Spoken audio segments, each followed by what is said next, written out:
What is life? Why am I here? How is it all connected? And how am I going to navigate this beautiful but crazy journey? I'm Sylvia and welcome to the Soul Sunshine podcast.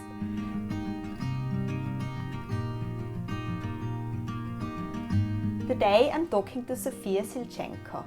Sofia is a naturopath holding a Bachelor of Health Science Naturopathy and Clinical Nutrition. Passionate about functional testing to get to the root cause of disease, she is all about making people feel better without making huge sacrifices in their lives. She loves the use of technology as an essential tool to complement the contemporary healthcare practice and is secretly planning to become a shaman. She is also planning to teach others how to live to 100 while drinking wine and enjoying the most out of this life. Now, wouldn't we all love that? What can I say? She is holding an immense broad perspective on health, is a beautiful soul, and I'm so excited to have her here with me today. Welcome to the Soul Sunshine podcast, Sofia. Thanks so much for being here today. Thank you so much for having me. Very excited to chat to you, Sylvia. I'm very excited too. Yeah, really interesting topics ahead, so looking forward to it. Sofia, before we're heading into our conversation today, I would also like to acknowledge the traditional owners of the land on which we meet today, the Gadigal people of the Eora Nation, and pay my respects to elders past, present and emerging. So today we are talking about naturopathy. We are exploring what naturopathy is, how it works and how it can support us to lead a better and healthier life, both for our body as well as for our minds. We're talking about how naturopathy is looking at the root cause of disease and doesn't just fix the symptoms, but looks at where the problems are originating and why. We are also exploring how food influences our health, both physically as well as mentally. And we're talking about how positive mindsets and the right choices can support our overall well-being. A lot of things to cover, Sofia. Before we head into it, I just want to reflect really quickly on how we actually met. And we met about a year ago. Yes. At the pharmacy that you were working at. It was a very, very stressful time we're going through where we met. It was, yeah. I remember coming to the pharmacy and I knew that there was a naturopath working there. And I've heard from you before from a lovely man that lives next to my children's daycare. And I remember having a really rough morning one morning. And so I was like, I just have to go and chat to you for a minute. And as soon as I started talking to you, I just started crying. I remember I was like, oh my God, this is horrible. I'm feeling so stressed. And it was the whole, COVID thing and everything was unraveling there. And I was just being, a bit stressed about the whole thing. And you were so lovely. You were like, here's my number, give me a call. We should go for a walk at some point. And that's what we did. We ended up meeting up for coffee, going for a walk. And here we are, a year later. And and I think this is so important to try and connect with people, especially in the moments of such stress. I saw you and you seemed that you, actually were like stressed and lost. And because so many of us have lost the support during the pandemic times. And when I see someone, and I know that I am that someone as well, and we have to reach out, we have to give a hug and, try to stick together, especially when everything becomes so polar. That is so true, isn't it? And especially through a time where things were so dividing from the outside world, finding people that you resonate with and finding people that to give you a hug. I remember you giving me a hug and I didn't even know you, but I was like, oh my God, I just really needed this hug. So, all throughout the pandemic and now still, I'm the person who always wants to give other a hug to show, what, I'm not afraid of you. I'm here, I can support you. Even with some people now being, a little bit sick and having a cold, the flu, we got so used to the fact that don't touch me, let's isolate, kind of pushing people away. But this is actually the moment when that person wants more support. Yeah, I understand the normal health practices, but sometimes you see people go to such extreme. Still, someone coughs on the bus and everyone looks at that person. That is so true. It's so true, isn't it? Like you said, we almost got scared of that intimacy, that normal intimacy of shaking someone's hand or like hugging somebody because of what we've been through the last 2 years. And now every sniffle or every little thing that somebody does that doesn't scream like I'm 1000% healthy is like, oh my God, don't touch me, like go away from me. And it's really interesting. My little one was sick last week and he woke up with a really high fever. And the first thing he said to me was like, Mommy, can you not touch me now? And like my heart was breaking. I was like, of course I can touch you. I will always touch you. I don't care how sick you are. I will always cuddle you. But he's gotten that from the environment, you know, that you're sick, don't touch people. Like, and even though we haven't necessarily done it, but you know, he still picked that up somewhere. And I was like, oh my God, isn't that horrible? He's 3 and he thinks he's sick and I'm not able to comfort him, you know? Yeah, and we are such social humans, you know, we're such social creatures that for us touch and that comfort is absolutely essential for the mental well-being. I'm not surprised that post-pandemic we have, you know, a massive increase in rates of depression and anxiety and suicide and whatnot, because we're getting even more disconnected in such turbulent times where we need to be more connected, more isolated. Yeah, that's really sad. We'll talk a little bit more about this later. But to start the conversation off on the topic of naturopathy, let's just start at the very beginning, Sofia. Tell us, what is naturopathy, and you know, what does it do and how are you able to support people with it? Very often I have to answer the question, what is naturopathy? It's usually, you know, you're at some kind of a party or any other social gathering and people asking you, what do you do? And I'll be saying, I'm a naturopath. And there are usually, you know, 2 options for the answer. Some people would be like, Naturo what? Like, who are you? And then others would be like, oh my God, I have this recurrent problem. What can I do? Right? So what naturopathy is, there are so many options on how we can, you know, answer that question. Because it's, yes, it is a modality. If we take proper definition, we are healthcare practitioners that are working with the use of lifestyle, herbal medicine and nutrition. So we use it as tools. But I guess the whole idea and the whole philosophical idea of the naturopathy comes from a few naturopathic principles. And I'll mention some of them. So first, and I guess the most important one, is finding the root cause of any kind of a disease or a symptom. When you come and see a naturopath, it's not about, you know, oh, it hurts over here, let's give you something that is going to heal that pain over here. No, it's more about why is it hurting there, where is it coming from. So, you know, in my profession, and I think that's what attracts me in naturopathy the most, it's to be that investigator, and it's trying to really go down and all the different chemical pathways to understand what could be happening in there. And yes, it can be down in the body with different biochemical pathways, but it also can be, you know, I love going to people's houses and to see what in their environment can influence them. Yeah, you've already looked in my fridge today. I sure did. Because, you know, like, it's more about like picking up a different clues. So we naturopaths have very curious and very investigative minds. You mentioned before when you were introducing me that yes, I also love a lot of functional testing. So this is something that our profession is exposed to, and this is something that we're lots of us passionate about, because again, we have all the tools available to look deeper into the body, into the cellular level, and to understand what exactly can be happening in there. You know, a good example on how naturopaths work would be that we don't have, you know, like a protocol or one pill that addresses specific conditions. For example, you come to me and you say, Sofia, I feel that my, you know, immune system is struggling, or like I feel depressed. I'm not going to say, oh, take this herb for that symptom. No, it's more about let's investigate what is happening for you specifically. It's very, you know, individualized approach to this, because we can address depression in 10 different ways in naturopathy, and it will depending on what is the driving causes for you. And another big concept of naturopathic approach, the one that's very close to me, is that we are teachers and we are educators. And because, you know, it's more about also empowering person about their health.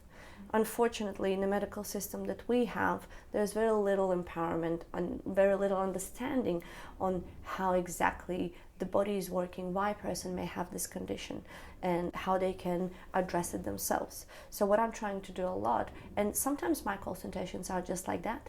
So what I'm trying to do a lot is explain people why they may having this condition, like what that condition actually is, what factors contribute to that, to make sure that they then can do different choices and influence it in some way, so they feel in control of their health. I love that, and I really want to dive deeper into that. But before we do that, you said something really interesting. You said, naturopathy is a little bit like detective work. You're really looking, what are the elements that make up everything. And I'm wondering, is this something that you've always been passionate about, since you were little, or is this something that came as you matured, or where did this passion and this love for naturopathy and for that craft really start? It definitely started when I was a kid, but I did not know what it was. I have to pay a big respect to my grandma, because she was the one in the family who was very open-minded and alternative in her views on approach to health. Unfortunately, where I'm from Latvia, naturopathy doesn't exist as a modality. You can't go and see a naturopath. Yes, we do have a lot of, herbal medicine, nutritional medicine, lifestyle that's used, but it's not really a thing. You can't, study to become a naturopath. My grandma was always into a different approach. And there was a lot about prevention, there was a lot about mind-body medicine. But I guess a bit of not the problem, but I would call it the limitation in her approach was that because without having any formal education, she was going everywhere. And this is, another thing that it's quite challenging these days, that we have so much information, even more now than in her time, that it's very hard to filter through that. You go online, someone says you should eat this, you should eat that, you should do this, you should do that. And then you're like, well, what the hell should I do, right? And being in my profession and having that good foundation, and hence having, a proper bachelor in health science, when they teach you to cut through bullshit and to really understand what information is valuable, doing your research and doing that also investigative work in there.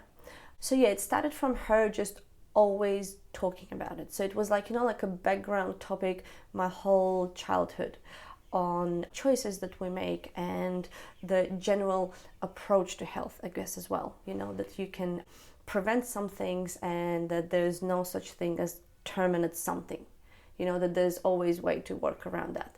But then, it kind of disappeared. I moved out. I didn't think about it. However, my whole time I was always helping people around me with some advice, even without knowing much. So I realized that I just attract people and friends, and not friends, just even sometimes random people, almost like a magnet, that they will come to me and tell me about what is happening to them. Could be physical health related, could be more mental health related, but it was always happening. And I had an interest and, with my own, some sort of research on giving the advice. And then when I moved to Australia, I actually came here just accidentally visiting a friend, interacting with people and, exploring what it is. That friend of mine actually told me, what? I think you're a naturopath. And I was like, who are naturopaths? What? Like what? Natural what? And he's like, yeah, I think you're a naturopath. I think this is what you should do, because the way you are, the way you talk, the way you see the world, I think this is your profession.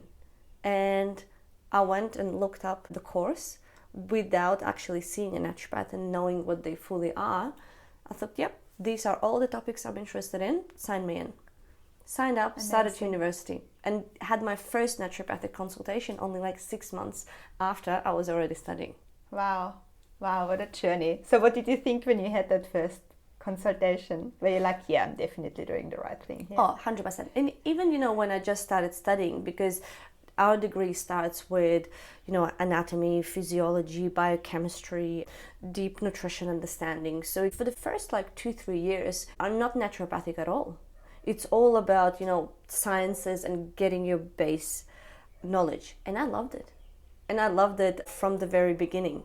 So yeah, then I guess it was just layering one on top of another and exploring more of a naturopathic philosophy, which very much resonates with, my view on life. That's such a great story. And when you talk about your grandma, I really resonate with that as well. I know a lot of friends, a lot of people from Europe as well, who just grew up with this natural understanding of nature around them, and their grandparents and parents just used a lot of what they had in the garden, what they were harvesting through the summer, they used over the winter as medicine, and there's always this at least attempt to try and heal something in a natural way before you go down the medical route, While now I feel like along the lines people have lost it a little bit, and it has become a bit more medicalized, the whole thing. And like you said before, we look at the symptom and we look at, okay, what gets rid of the headache or whatever, but you don't look at, why do you have a headache every second day of the week? That's not normal. Benadryl is not going to cure that. So, yeah. And I think, it does come from this disconnection that we have from ourselves, from the nature, from each other. Why do you think that happens? I mean, if we look how the world is progressing, right? Don't want to blame the system, but we are getting more disconnected, right? We are living in smaller families. We're having less of the community. We are relying more on some kind of expert advice than our own intuition and knowledge and experience. If you listen to my father, for example, he would always say, how else do you want to control the masses? But I think, it sounds very black and white. I think maybe partially it's just also a natural progression of how we're shifting. But, it's very refreshing to see that I think now we are going back to that more, especially during the pandemic that we had. More and more people started to questioning these things and started, to actually try make an effort to connect, to learn, to be in the power themselves of their lives, especially of their health. Looking after your own body rather than having somebody else look after it, right? And it's interesting when you say the disconnect, because it's also, I feel like it comes with the generation of we just need to function in order to be okay. It's almost like you don't have time to be sick, or you don't have time to not go to work or to not do something. So you just constantly need to function, and in order to constantly needing to function, a lot of the time it's just, symptom gone, okay, awesome, I'm fine again, I can keep going. And Sylvia, we even don't have time to check in with ourselves. So many people would wake up, start thinking, working straight away, preparing kids to go to school, rushing to work, coming back. We have so many, responsibilities and things we have to do. So many of my patients I talk to and asking, do you have a moment in your day when you sit in and you check in with your body and you ask, how am I feeling? What do I need? Do I need to eat a little bit more today? Do I need to sleep a little bit more? Do I need to cancel that meeting because it feels very draining and it's not serving me? We unfortunately don't have the environment, the social environment where that would be, fully accepted. Yeah. Now you see, especially if we're looking at, the work environment, it's getting more accepted of, kind of a self-care and mental care. Definitely coming back. It's a normal thing to, not go to the meetings, say no. Or I guess, the flexibility of working from home is also helping with that. But in general, even when, the system we live in, when it's allowing to us, we are then getting overwhelmed with other things and not necessarily being in touch with our bodies. So for me, I guess that is the biggest mission, is to help people to understand themselves, to feel themselves, and to know themselves. And not to just feel themselves, but then also act on it, right? Because I think you said sometimes we don't have time to sit down and listen to our bodies. But I personally feel like even if you have time to listen to it, sometimes you're just okay, I'll deal with that later, or I'll come back to that, and you don't actually honor it in the moment. And we've just had this little chat before we started recording around how we react when we get sick, or when we're exhausted. And I said to you, my body just shuts down. I literally can't get out of bed in the morning, and I don't even need to have a fever or anything. It's just nah, you are staying in bed today, that's it, and it's because that's exactly what you need. Yeah, exactly. It's pushing so far that at some point your body just goes no, not today, not with me. We just need to try and honor that. And that's another thing, you know, how often when we don't listen to these little clues, then we end up with bigger problems. Yeah. A very classic thing, you talk to someone and say, oh my God, I have this lingering cold or flu thing and it's lasting for 3 weeks already. I was like, well, what have you done when it started? Oh, nothing. I just kept working and kept pushing through. Maybe had some Panadol thinking that it will go away. Have you managed to rest, to give your body time to repair? And if the answer is no, then you kind of create that continuous fight in yourself. Yeah, yeah. Like you said, you just never give your body the time to actually heal itself, right? It just constantly keeps struggling. So Sofia, if somebody comes to you, like talk us through an assessment, you know, and how you look at a person and what you actually do in order to know what might be going on with them. You know, you talked about not obviously just looking at the symptom, but looking at the cause. So what are some of the ways, you've mentioned functional testing before as well. So tell us a bit more what the ways are that you use in order to really get to that root cause of what's wrong with the person. With the assessment and with meeting the person, I try to approach it from a few different angles. First one, yes, as you said, I really like to know the details, especially if we're talking about some of the more complex health conditions, more of a chronic situations. I do love the functional testing to understand how the body is working on the cellular level, but I also put a lot of emphasis on the story. I really make sure that I listen to the story of the patient, because usually we give the answers ourselves when we explain on what is happening. So there's a very important moment of that counseling and listening as a naturopath, to give people an ability to, you know, to explore it themselves. So many times while talking, they would be like, yes, and then this happened, and since then it was not the same. And I was like, moment. Okay. And they themselves, because they never really answered that question for themselves, they're like, oh, that is right. It actually all started back then. So then we try, you know, to kind of investigate what was happening. So yes, I guess it's creating that timeline, listening to the story, looking at the person.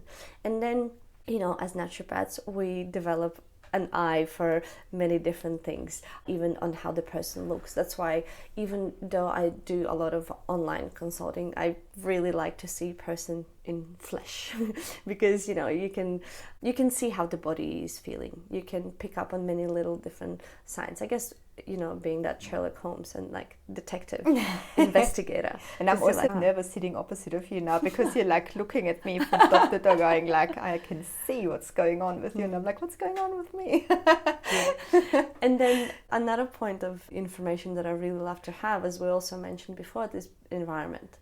I love to, you know, because so many things in our environment affect us without us knowing it, especially now after all the floods. We see so much mold after the water damage that can be really detrimental to someone's health. Opening the fridge, because what we eat, what we put in our bodies, going to, you know, the bathroom, looking what we're putting on our bodies. So many little things can have a massive impact, especially when a person presenting with specific condition or an issue that they have. Mm-hmm. And so tell me a little bit about that functional testing that you do, you know. I know that you're using a few different tests to really look deeper into what's happening in your body. Tell us a little bit more about that as well. So I guess the three main tests that I love, that I work with, are the genetic testing, because it basically shows us, are there any kind of variations in the genes. So basically, let me explain what we're looking at genetic testing. So we're looking at these SNPs. So it means that it's the variation in the base of the specific gene that may make specific enzyme or a specific function in the body a little bit altered. So for example, you told me today that you've seen a doctor that's been testing one of these SNPs. For example, we can have a SNP that makes your body, you know, make and use less folate. And that may, you know, affect some of the things down the stream.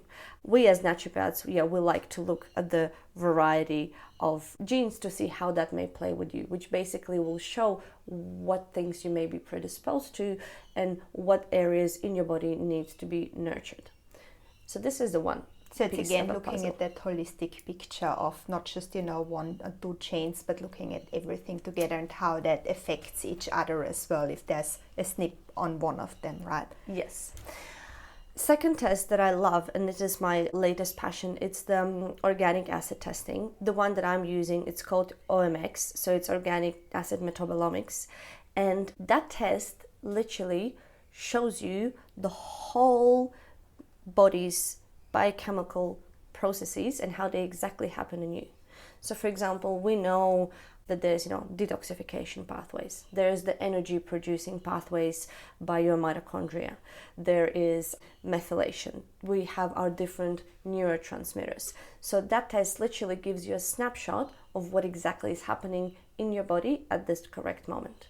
As naturopaths, we, and many other practitioners use that as well, would be doctors or nutritionists, we actually can, like, having that snapshot allows us to narrow down the approach and to really save us time and money in any kind of intervention. Because even though we are great as naturopaths and investigating, connecting the dots and creating the mind maps of what is happening with the person, these kind of tests save us time, because sometimes we'll have to guess, oh, is this thing better than that? Could it be this pathway that's affected or that? And sometimes, we'll have to try a few before we figure out what is actually happening. But with the functional testing, it narrows down and tells us, yes, this is the pathway that is affected because of this deficiency or this exposure. Let's work on that. Okay. And so in terms of treatments, then you've mentioned that at the beginning already a little bit, like you're looking at, lifestyle choices, herbal medicines, and then also nutrition. Is this the main three things that you're looking at when you're looking at what does actually come up in some of those tests, and then how do we treat it? Or how do you look at that? Yes. The way we approach it in the profession, and me obviously including, is that your base is always your lifestyle, the diet and the lifestyle. For example, if you don't sleep enough, no amount of herbs or nutrients are going to help you with that. So first, the basics, which is, yes, the lifestyle, the way you sleep, the way you move, what's happening with your nervous system, like, mental health. Are you taking care of yourself? What are you eating? So this is always the base, and this is what we have to address the first. The second bit comes, for me specifically, nutritional medicine. And this is where we see it. Are there any deficiencies? Are there any extra needs for you that we may address by using specific nutrients?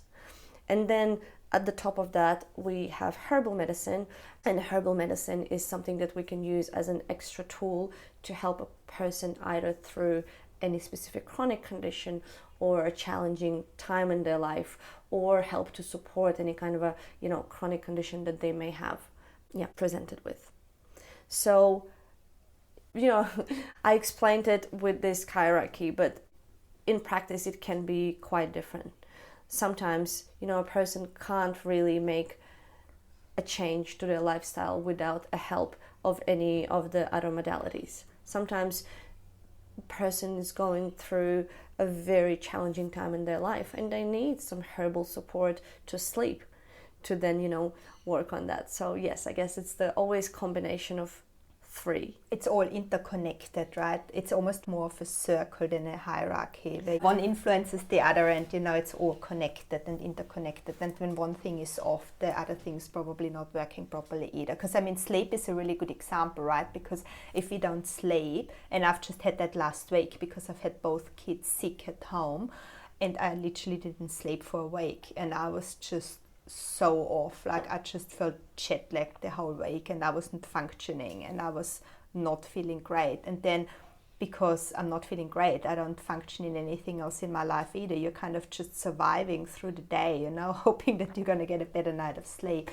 So if this is a chronic condition, or if it's something that's happening because you're going through a challenging time of your life, like you said, helping that would already fix a lot of the other things, at least you can then start thinking about the other things again, because your brain doesn't even work when you're not sleeping. Yeah. And that's, I guess, in my profession, is just to find where do we have to come in with any kind of intervention. What is the most important thing to address?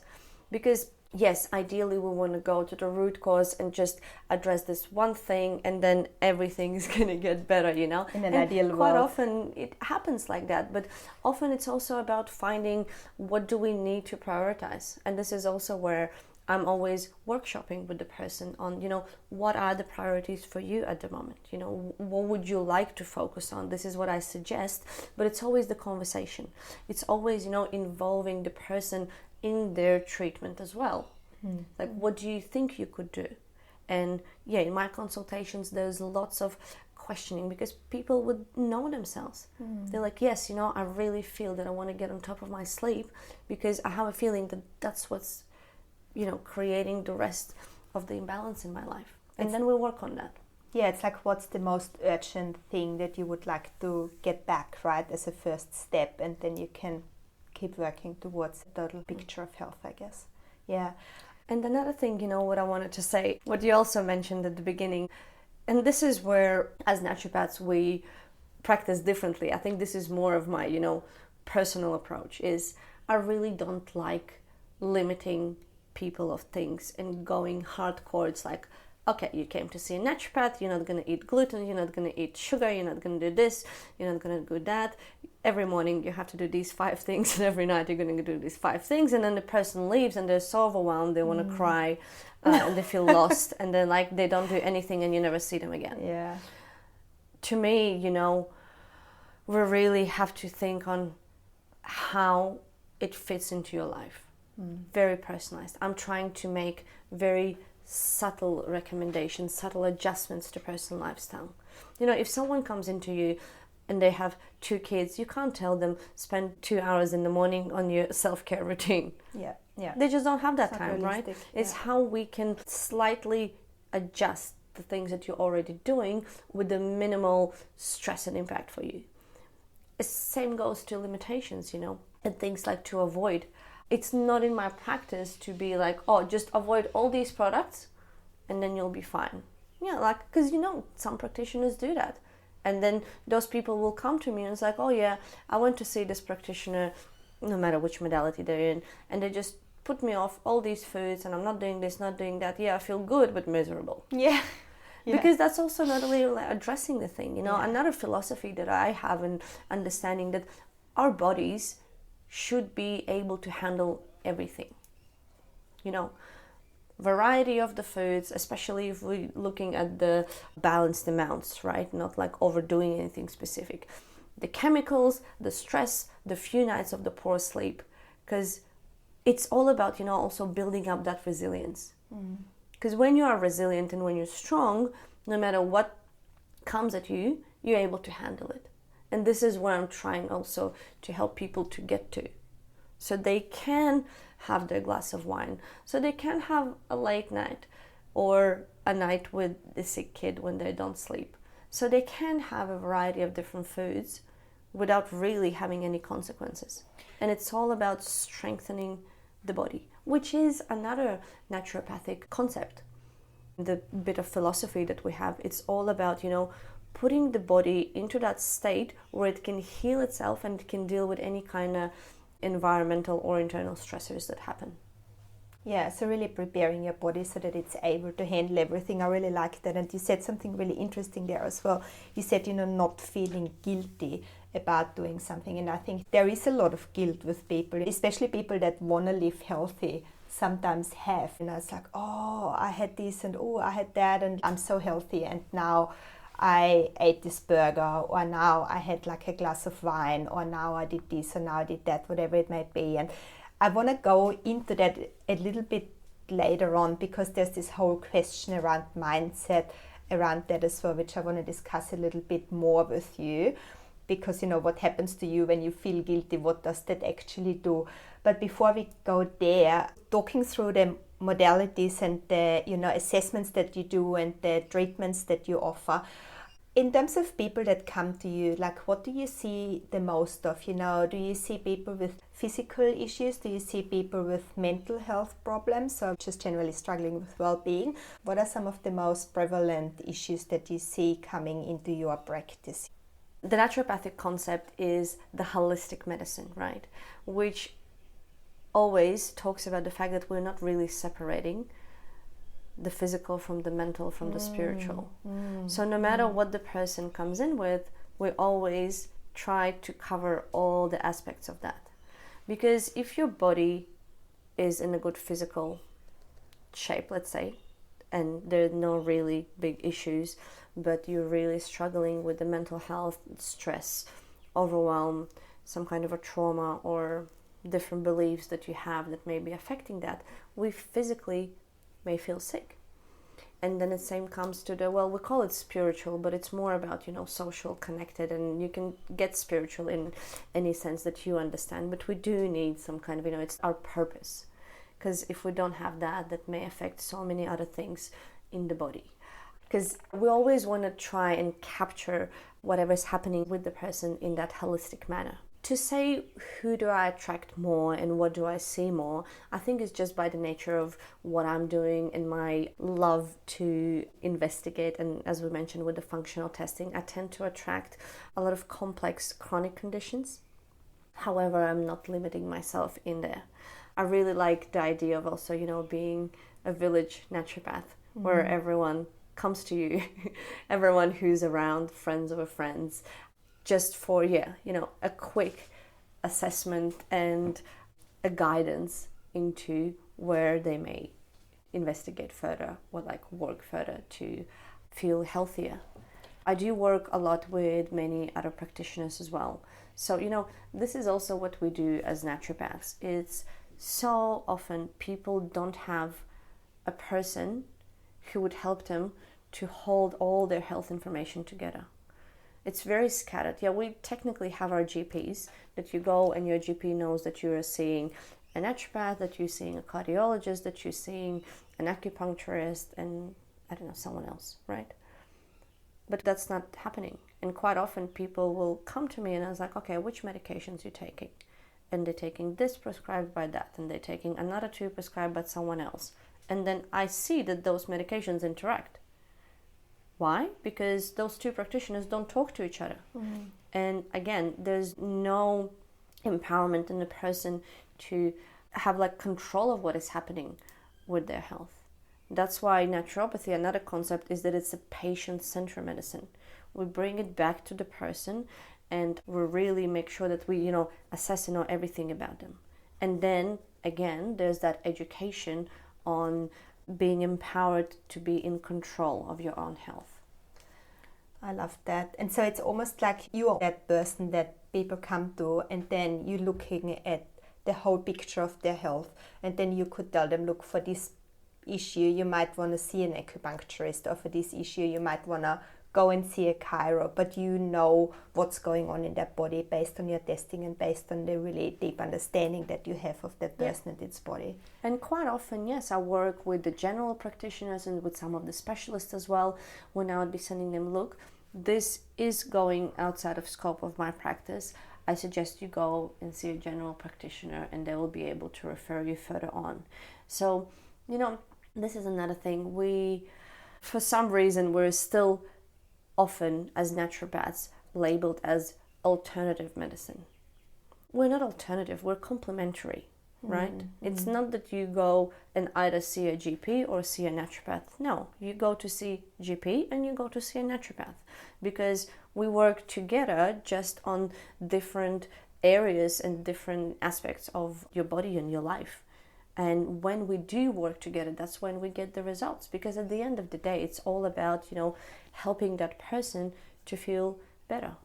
I love that. And how you say, it's complementary, it's not alternative. And that's how you see it. Do you feel like GPs see it that way as well?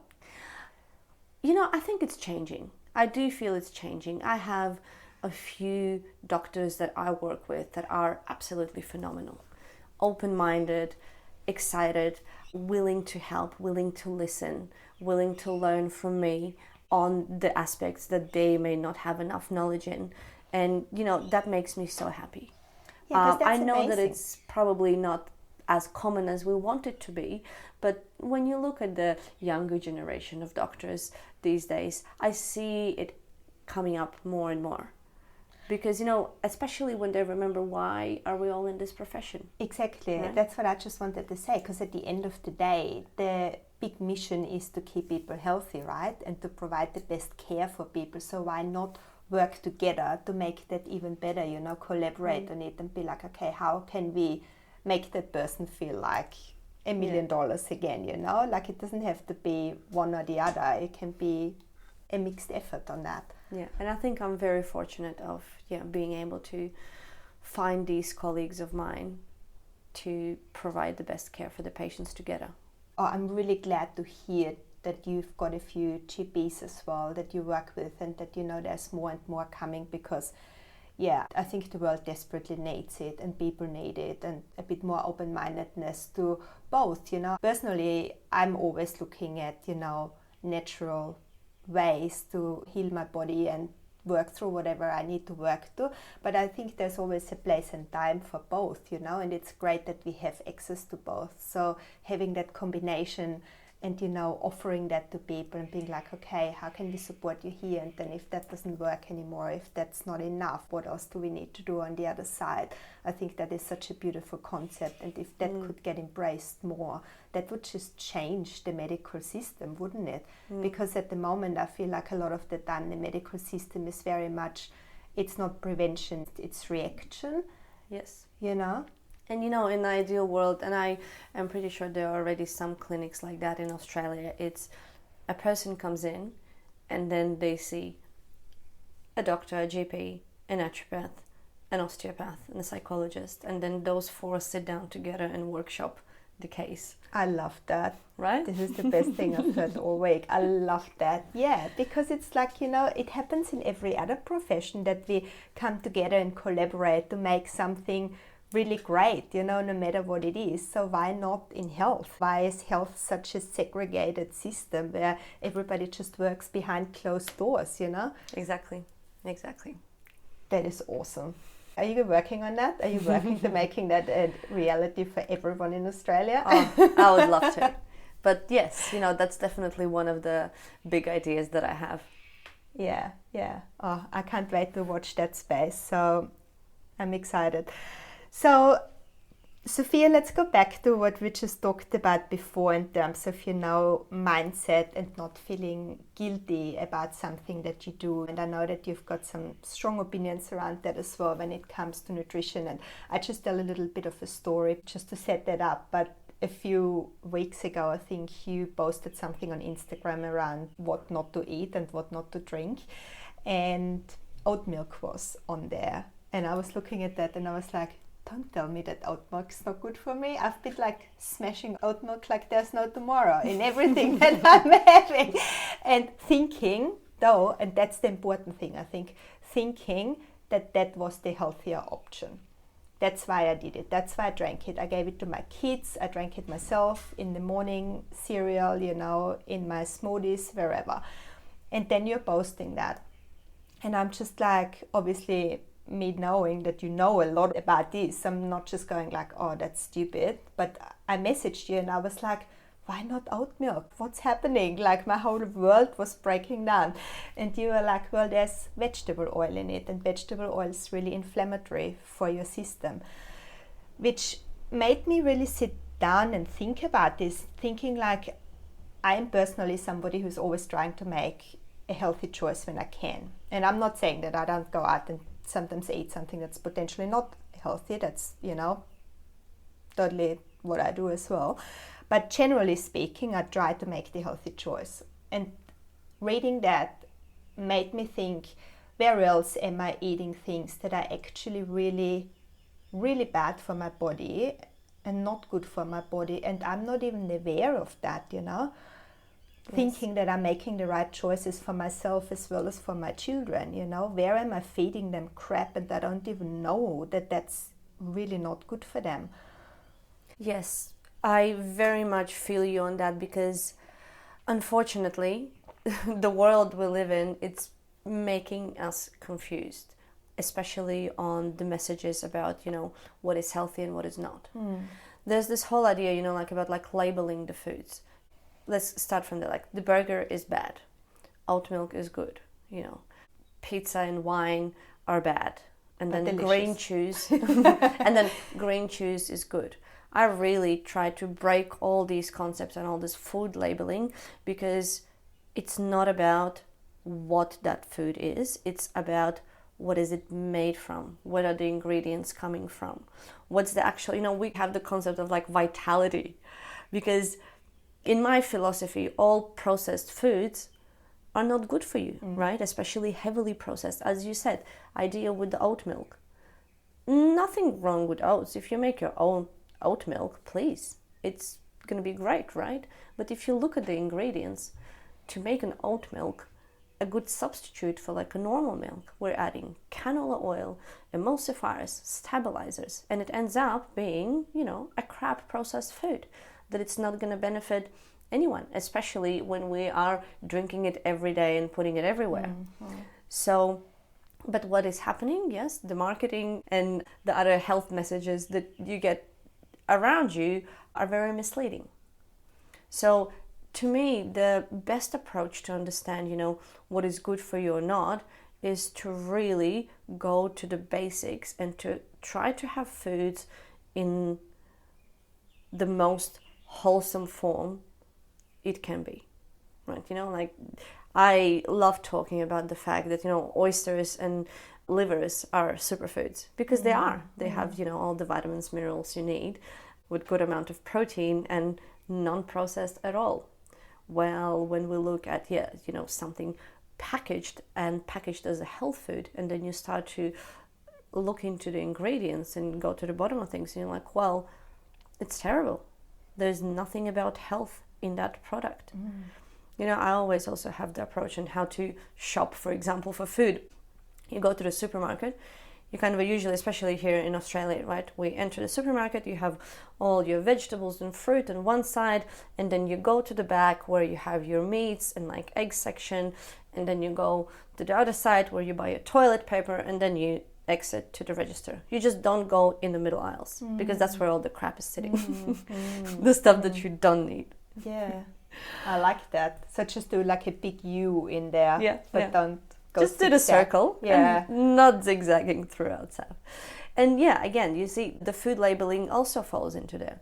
You can have an amazing burger that it's going to be a good quality meat, nice vegetables, you can have a good, wholesome bun with it, and it's going to be amazing for you.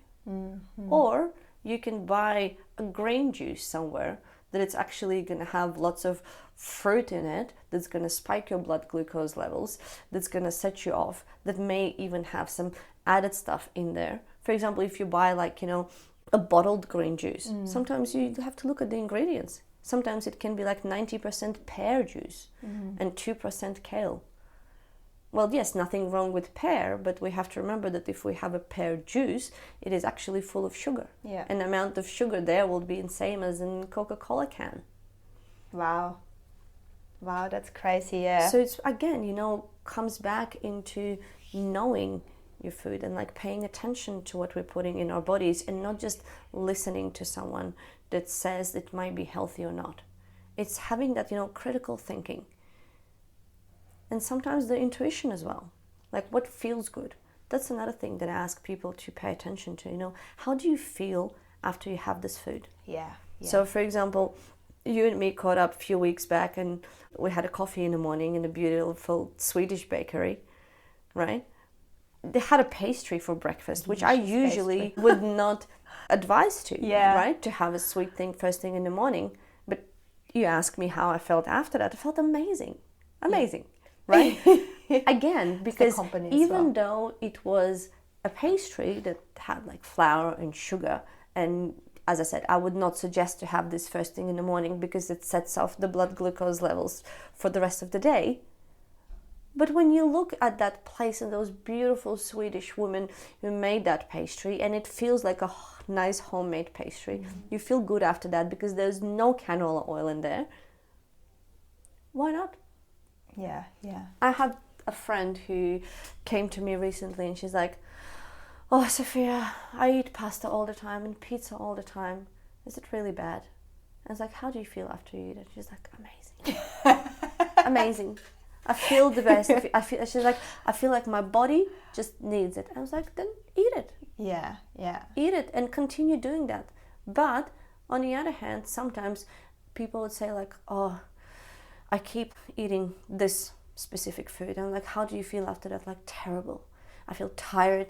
I feel depressed. My body just doesn't like it. I feel disgusting. I was like, well, then let's see what we can substitute it with. What can we change? So, make a different choice. Yeah. That's another thing. Like, we always have to remember to ask that our bodies know best what is good for us. So, and it's what we said at the beginning as well, right? When you just generally come with a health condition or when you're not feeling great in your body, that listening to your body. And when it comes to nutrition, it's the same thing, right? It's like you eat something and you listen to your body. Is this actually making me feel good, or is it not making me feel good? Yeah. And that's already a huge sign of something, right? But then when it comes to foods again, I look at the ingredients now, and I don't know if you've got any tips there for our listeners as well, and how to decide on things. But for me, for example, I look at food labels now, and the more ingredients there are in there, the worse it obviously is for you, right? Because the more they have to chuck in there to make this a food that stays good in your cupboard for longer than 2 days, the worse it is. So, and then I also look at the vegetable oils like canola oil. I mean, obviously palm oil is an obvious no-go, even for environmental reasons. And so these are two things that I really look at now, like that it doesn't have that in there. Vegetable oil is hard though, man. It's in everything, hey? It's like it's in a lot of stuff, I find. But what are some of the things from your point of view that people can do, to really try and make those healthier choices? Is that listen to yourself, see how you feel, and then what else? I think the main points would be, the first one that I already mentioned today was try to eat the food in its most natural, and by natural I mean like original state that it's coming from, right? It's always better to buy a fresh vegetable than a canned vegetable. It's always better to buy a fresh meat than a processed one. So try to choose foods that are minimally processed. They're always going to be a better option for you. I know for the convenience reasons and in the world we live in, sometimes it's hard to opt just for those. So then if you do have any kind of a processed foods, as you mentioned, go for the one that has least ingredients. I always use the rule also, don't get the food that has the ingredients that you don't know what they are. If you don't know what it is, your body also doesn't know what it is. And it's going to perceive it as like a threat. And we'll have to, try to really work hard to detoxify from that and to get it out of the system. Another thing that I always suggest from both health perspective and environmentally, being mindful perspective, it's to choose seasonal foods. To go look it up, what is in season in where you live. It's always going to be the most nutritious option. It's going to be the cheapest option. It's going to be the most environmentally friendly option. And another thing, I guess, it not much in relation to which foods to choose, but like how to eat, is yes, listening to your body and eating when you are hungry. We also are so disconnected from this. So many people don't even know what hunger feels like. We have cravings. Cravings is not a hunger. Because when you're hungry, you see food in a completely different way. You will eat anything, and this is where you can actually make a healthy choice. The choice that's good for your body. Tune in, listen, what does my body need now? There's another, I think it's a whole different conversation, but I'm a big fan for women to eat, exercise, and basically live based on their menstrual cycle. Yeah. Because, we are not the same creature every day. Our body is completely different in the different parts of our cycle. And sometimes, yes, we do need to have more food to actually feel better. And if we'll over-exercise and eat less, we will feel worse. So just to be mindful of that as well. And you don't need to go straight away super investigative and worried about what to eat and when. Just start with listening to yourself. Just start with asking my body, what do I need today? And I mentioned it before as well, do I need to sleep more today? Do I need to eat more today? Or today my body actually feels that it doesn't want that much food. It feels that it needs something light and to almost, have a rest. Yeah. And then there's the overthinking, right? And the feeling guilty about things. So now we've already heard, like, the burger can be good, the pizza and the glass of wine can be delicious and also healthy for you, It's not necessarily putting a label onto foods that you think that are unhealthy, because they could also be healthy for you. And I know that you have got a really good study about that I want you to mention, the mindset around how people are reacting to foods. Look, and this is actually, amazing, because we did talk about it before. So another interesting concept, especially when we talk about food, is all about the mindset and how our mindset is actually affecting what is happening physically in the body. They have done this amazing study when they gave to 2 different groups of people a shake, like a cocktail shake, like a protein shake. To one group of people, they said that this is a very dense, nutritious shake, that it has lots of fat, lots of carbs, and it's like, a heavy, proper meal. To other group of people, they said that it's a dieting shake, that it's something that's going to help them to lose weight, that it's very light and has some added extra things for that metabolic health. But it was exactly the same shake. And what did we see as the result? So people who were thinking that it is nutritiously dense and it's gonna, help them to like gain weight or bulk them up, actually gained weight. And the other group that thought that it's a dieting shake have lost weight, which is phenomenal, right? Think about it. Amazing, yeah. It's just about what you think it is. And that's why quite often, when even people will come to me and I'll suggest them to do something or take something and they don't believe in that, and they're like, oh, it's kind of a bullshit, but whatever, my wife told me to come to you, so I'm going to do that. And it's like, no, just don't do it. It's not going to work. Yeah. Yes, we all know the idea of the placebo effect, but why are we not investigating that? So it's all the mindset and the approach that you have to specific intervention that you're doing.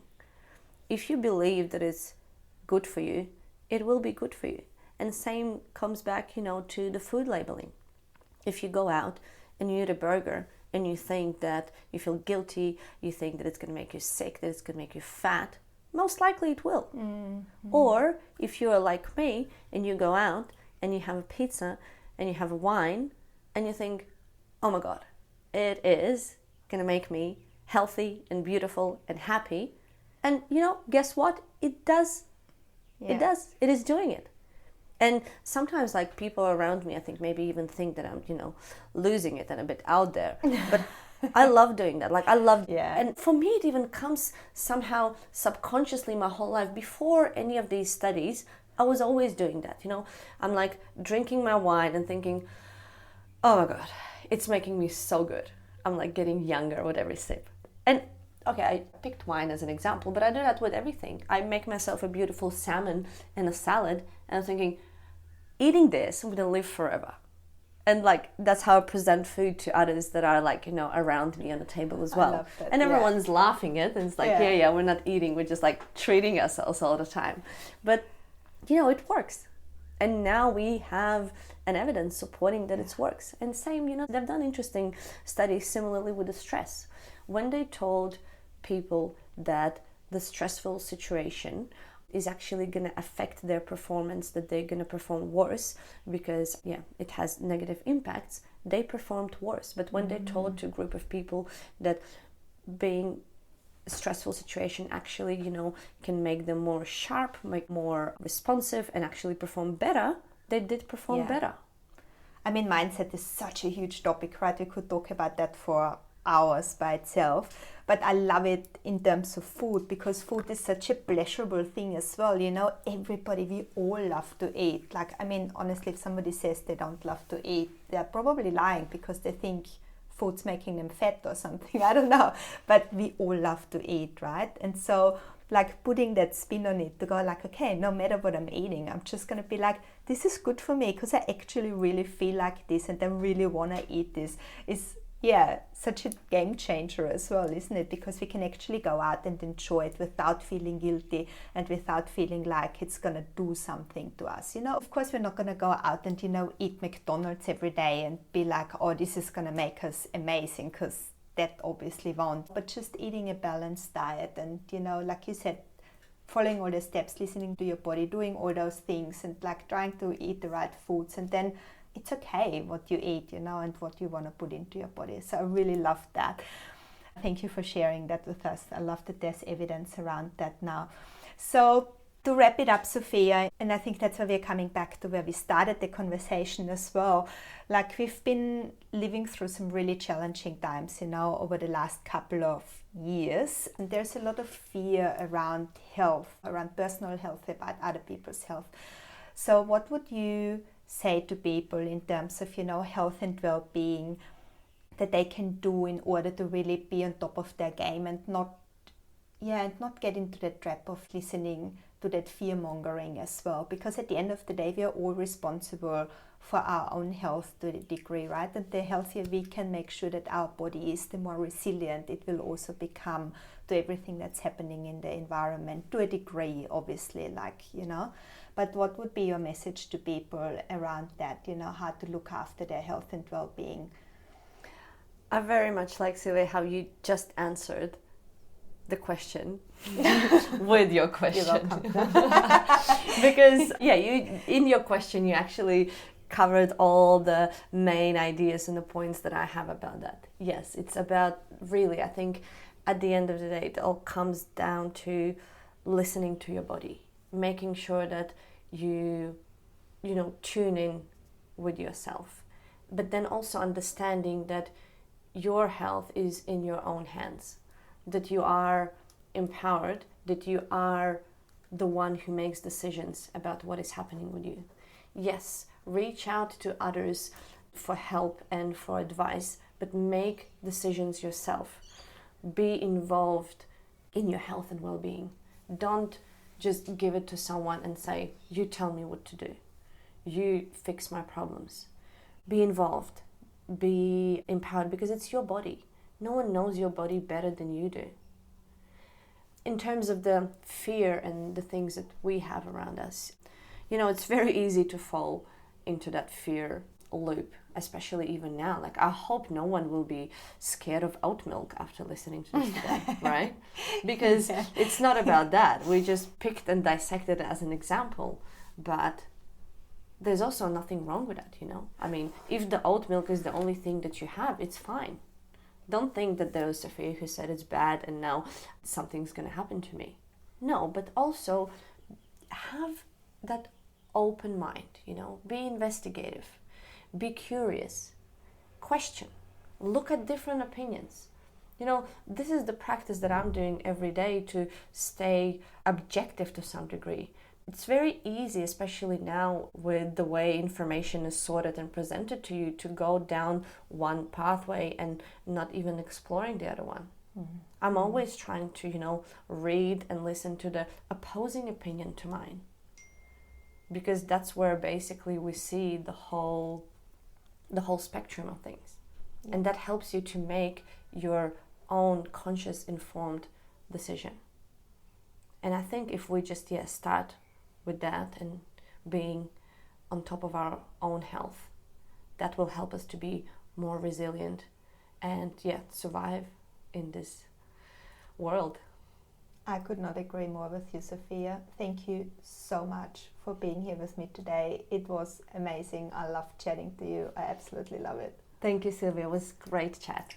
Awesome. So, Sofia, there were so many amazing things in our conversation today, Sofia, and I've learned so much by chatting to you. But the main 3 pearls of wisdom that came out for me was, the first one is that naturopathy really is a holistic approach on health. It's not separating the physical from the mental and from the spiritual.